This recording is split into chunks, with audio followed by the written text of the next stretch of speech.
Welcome back, fellow ghosts. I apologize for my absence, but there are simply too many stories for me to share. This season, we will cover true stories by genre, so please lock your doors and snuggle in as we begin. Before we get started, please like and subscribe to the channel for more content. Now, where were we? Oh yes, now let us dive into one of America's most notorious and infamous scary stories. A true story, nonetheless. A story that involves a sports team and death, shall we? On October 13th, 1972, a plane carrying 45 people, players from an Uruguayan amateur rugby club, plus friends and family, hit the Andes and broke apart in the air. The pilots believed they'd cleared the mountains and began descending through cloud, but they were still surrounded by peaks. The aircraft struck terrain, tore into pieces, and the remaining fuselage slid across snow until it stopped in a white, high-altitude emptiness with no trees, no roads, and no shelter besides the wreck itself. In the first hours, the survivors acted like survivors always do. They pulled the injured into the least exposed section of the fuselage, tried to stop bleeding, took inventory of food, and waited, because in their minds, a search plane would be overhead any minute. But the Andes hid them. White wreckage on white snow is almost invisible from the sky, and the days stretched on with nothing but wind. Eventually, they got hold of a small transistor radio, and that radio became their only line to the outside world. Official updates, news bulletins, anything. Then they heard the announcement that turned hope into panic. The official search efforts had ended. Imagine being alive, freezing, and hearing your own rescue quietly cancelled. It wasn't just bad news, it was a verdict. From that moment, their plan stopped being, hold on until they find us, and became, we have to get ourselves out. The mountain didn't ease up. It escalated. Near midnight on October 29th, 16 days after the crash, an avalanche slammed into the fuselage while many were asleep. Snow and ice poured in, filling the cabin and smothering 8 people. Survivors fought for air in darkness, then used what they could. Metal poles, hands, anything to punch openings, clear space, and dig an exit tunnel just to breathe. Those who made it through described the avalanche as one of the worst moments of the entire ordeal because it turned their only shelter into a sealed grave. Weeks passed. Food ran out. Injuries lingered. The survivors were forced into choices that are hard to even say out loud, and they organized survival like a daily routine, rationing, rotating tasks, trying to keep morale from collapsing. By December, 2 of them, Nando Parado and Roberto Canessa, committed to the one plan left, walk out. They climbed toward a ridge, believing they'd see Chile nearby. But when they reached the top, they saw endless mountains, proof they were far deeper in the Andes than they'd ever understood. Still, they kept moving for days, following water downhill until the world slowly returned. Then came the moment that finally connected the survivors back to the real world. They spotted a muleteer across a raging river, Sergio Catalan. The current was too dangerous to cross, and the water too loud to shout over, so they improvised. A message was thrown across on a stone, and a note was written back, simple and urgent, explaining the crash and that more survivors were still alive up on the mountain. Catalan took that note and rode for hours to turn it into action, getting the report to authorities and triggering the official rescue response that followed. Rescue helicopters reached the crash site in late December, but even then, the Andes controlled the pace. Landings were dangerous, weight was limited, and evacuations happened in stages. According to the historical accounts,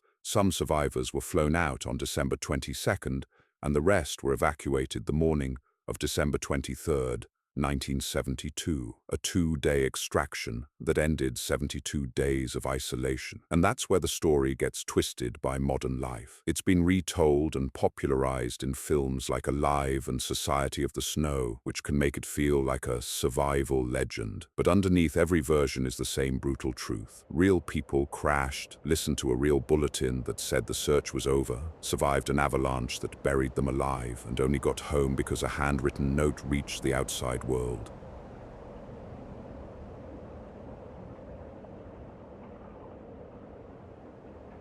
On April 15, 1989, Hillsborough Stadium in Sheffield was supposed to be a normal football day, an FA Cup semi-final between Liverpool and Nottingham Forest. People arrived with tickets, scarves, and that familiar game day confidence you get in. You find your spot, you sing, You go home, but outside the Leppings Lane end, the crowd began to compress. Turnstiles became a choke point. The space outside the entrance couldn't absorb the late surge of supporters, and the pressure started to build, quietly at first, then unmistakably. In crowds like that, you don't feel like you're walking anymore. You feel like you're being moved. Inside the stadium, the standing terrace was divided into fenced sections called pens. A central tunnel led straight into the middle areas behind the goal, pens 3 and 4, and it was the most obvious route forward. If you didn't know the terrace layout, you followed the path that looked like the entrance to the view you'd paid for, and that's what made it so dangerous. The system was built to guide people into place, not to protect them when the numbers went wrong. So at 2:52 p.m., police made a critical decision. They ordered an exit gate opened, commonly known as Gate C, to relieve the dangerous crush outside. In the moment, it was meant to prevent people from being hurt before they even entered. But once that gate opened, a large surge flowed into the stadium at once, and there was no effective filtering system to redirect people away from the already crowded central pens. Later findings would state that by then, pens 3 and 4 were already over full. The crowd, released from the pressure outside, poured forward into the pressure inside. Kickoff was 3 p.m. Within minutes, the terrace stopped behaving like individual people and started behaving like a single force. The crowd pressed forward, and those at the front were pinned against perimeter fencing. Witnesses later described it as a slow tightening, arms trapped to your sides, feet barely touching the ground, chests unable to expand. It wasn't a stampede, it was compression. People climbed barriers not to cause trouble, but to breathe. Others tried to lift strangers up by their clothes. Some were still standing when they lost consciousness because there was no room to fall properly. In the control room, the emergency was not understood fast enough. When people began spilling onto the track near the pitch, it was initially treated like a potential pitch invasion rather than a developing mass casualty situation. That misread cost time, and in a crush, time is oxygen. The same fences and gates designed for crowd control became obstacles for escape and rescue. Even once the danger was recognized, getting people out and medical help in was chaotic and painfully slow, because the layout was never built for rapid evacuation from those pens. By the end of the day, 97 people were dead and hundreds were injured. But Hillsborough didn't end when the match stopped. The aftermath became another kind of horror, a fight over the public story. For years, blame was pushed towards supporters, ideas and headlines that suggested fans caused the disaster. Yet official reviews would later reject that. The central conclusions pointed to failures in crowd management and policing decisions, and to stadium conditions that were unsafe long before that day. And when you listen to survivors and families, what chills you is how many people knew something was wrong in the first few minutes, how many tried to warn, to signal, to scream for help, and how slowly the system responded to what was right in front of it. Decades later, the record shifted again as new investigations re-examined what had been said, what had been written down, and how the story had been presented to the public. Families kept pushing until the truth finally matched what witnesses had lived through. Later proceedings concluded the victims were unlawfully killed and that the disaster was not caused by fans. That matters because it means Hillsborough wasn't just a terrible accident. It was a preventable chain of decisions and design, followed by years of argument over accountability. Hillsborough remains one of the scariest true stories in sports because it starts like any ordinary day. Then, in minutes, gates, tunnels, fences, and a few decisions turn deadly, and the truth can take decades to fully surface.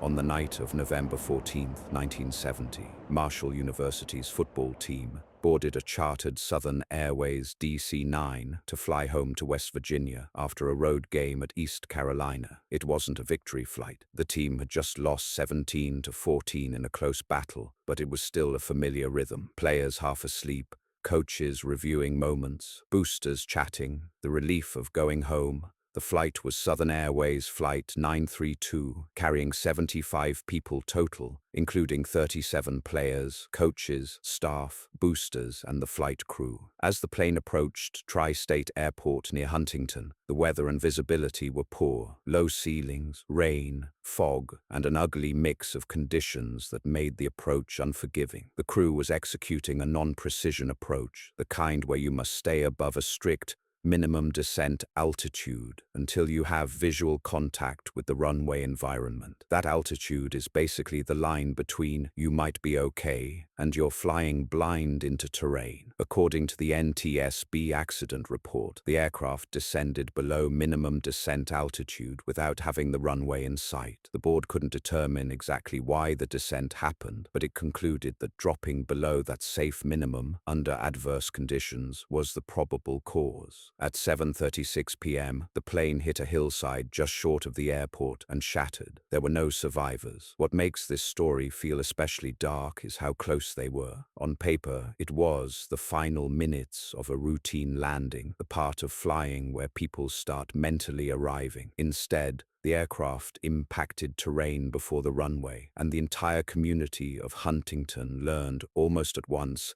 that the team wasn't coming home. And then the grief turned physical. Not sad news, but sirens, responders, wreckage, and a cold reality that had to be confirmed and documented. In disasters like this, the first public information arrives in blunt fragments: flight number, location, time, confirmation of fatalities. Families and friends didn't get closure through a final phone call or a last message. They got it through official confirmation, through names being read and reread, through the sickening certainty that every seat was accounted for and every seat was gone. Marshall's own archives describe the crash as a dividing line in the town, life measured before and after the plane. The long shadow of the crash didn't stop at the site. The NTSB report used careful language, but the meaning is terrifyingly simple. In bad weather, in a high-stakes moment, the plane went lower than it was allowed to go without seeing the runway. The report's inability to identify a single definitive reason for that descent, while still assigning probable cause, adds a particular kind of dread because it leaves room for the most unsettling truth in aviation tragedies. Sometimes catastrophe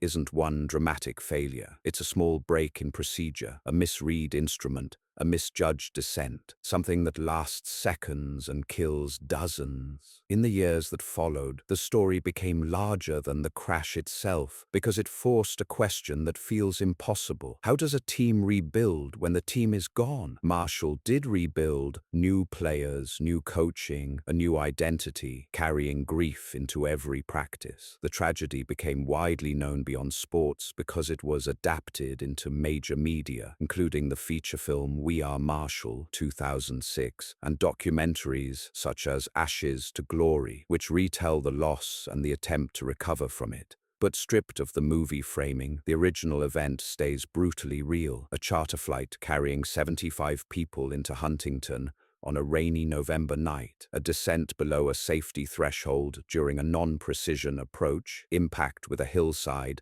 and a community permanently changed in a single moment. That's why the Marshall crash remains one of the most famous true scary stories in sports. Not because it's mysterious, but because it's the kind of horror that can happen quietly at the end of an ordinary flight when everyone thinks the danger is already over.